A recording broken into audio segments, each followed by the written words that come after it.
Good day, friends. Welcome to Dating and Courtship Video 2. And today I'd like to speak to you about some fascinating facts about the evolution of dating and courtship. And this research that I compiled through the internet came from an individual by the name of David W. Brown.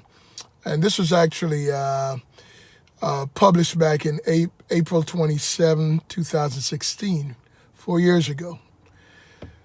It says the rituals of courtship have evolved over time, as we know it. And what is considered romantic today would have been scandalous, if not criminal, less than 100 years ago.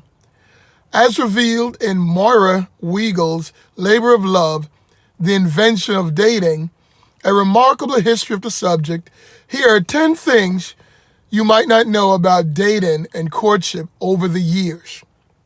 Number 1, it wasn't called dating.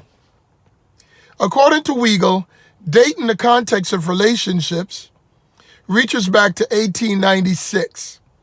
It was first used in a newspaper column in which a young man laments that his girlfriend is seeing other people, that they are filling all my dates, as in the dates on her calendar. Number 2, in 1900, dating could be a felony. At the turn of last century, dating was still a new concept and law enforcement wasn't sure what to make of it. But they were sure something sordid was going on. A young man and woman meeting in public, him buying her food, drink, and gifts. Well, it was veritable prostitution in the eyes of authorities, and women could be arrested for it. Number 3, dating introduced privacy to the process of courtship. Ironically, a man and a woman meeting in public was the best way to have some privacy. Before dating, courtship involved suitors calling on prospective partners in the family home. And since McMansions were not yet a thing, it meant the parlor or kitchen, where there were always eyes and ears close by. So that's how courtship was done. Number 4, dating quickly became a big business. Before dating came into the picture, courtship and calling were conducted with the express goal of marriage. It was a family affair, as callers meant ears, property, and happiness. The newly established dating industry, however, had other goals in mind. Marriage would hurt business. For the first time in human history, writes Weigel, dating made it necessary to buy things in order to get face time with a prospective partner. This remains true today. Number 5, consumer goods weren't always part of courtship. Whereas before, the compatibility of prospective couples was determined by land, status, and wealth. With onset of industrialization and the rise of the middle class, consumer goods became a go-to method for determining compatibility with a potential partner. Example, comparing phones or favorite albums.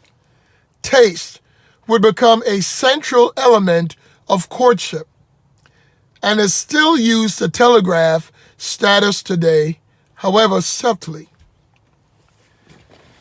Now, when you think about maybe the first marriage that we saw in the scripture, we know about Adam and Eve being brought together by the Lord, and that marriage is between a man and a woman. And then later on, we saw Lamech descendant of Cain, taking on 2 wives, giving birth to polygamy.